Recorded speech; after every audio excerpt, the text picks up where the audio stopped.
IPL final match లో Gujarat Titans పై royal Challengers Bengaluru ఘన విజయం సాధించింది. సో వరుసగా రెండోసారి ఐపీఎల్ ట్రోఫీ సాధించింది. దీంతో అభిమానులు మామూలుగా సంబరాలు చేసుకోవట్లేదు, ఒక రేంజ్ లో చేసుకుంటున్నారు. అయితే ఐపీఎల్ వేదిక ఎందుకు మారింది? ఐపీఎల్ ఫైనల్ ఎక్కడ జరగాలి? లెక్క ప్రకారం లాస్ట్ టైం ఛాంపియన్స్ ఎవరో ఆ హోమ్ గ్రౌండ్లో జరగాలి.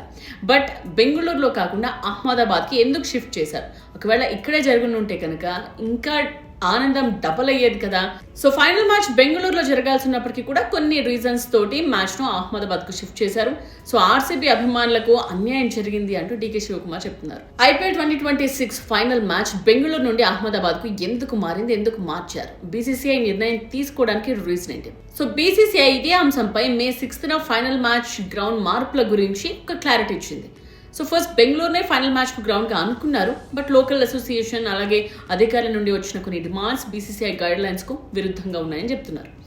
సో ముఖ్యంగా చిన్నస్వామి స్టేడియంలో టికెట్స్ అమ్మకాలు కేటాయింపుల్లో జరుగుతున్న ఈ అడ్మినిస్ట్రేటివ్ గందరగోళం వల్లే ఈ నిర్ణయం తీసుకున్నామని కూడా చెప్తున్నారు. సో సేఫ్ ఆప్షన్గా బీసీసీఐకి ఉన్న కొన్ని ప్రత్యేక అధికారులతోటి అహ్మదాబాద్ను ఫైనల్ మ్యాచ్కు ఎంపిక చేశారు. అండ్ మీరు గమనిస్తే గత 5 ఏళ్లలో అహ్మదాబాద్లో ఐపీఎల్ ఫైనల్ హోస్ట్ చేయడం ఇది 4వసారి. 2022లో, 2023లో, 2025లో అండ్ ఇప్పుడు 2026లో ఏదో ఒక కారణంతో ఫైనల్ మ్యాచ్ అహ్మదాబాద్కి షిఫ్ట్ అవుతూ వస్తుంది. అండ్ ఈ స్టేడియంకు భారీ కెపాసిటీ ఉంది, వరల్డ్ క్లాస్ ఫెసిలిటీస్ ఉన్నాయి, ఇవన్నీ కూడా ప్లస్ పాయింట్స్.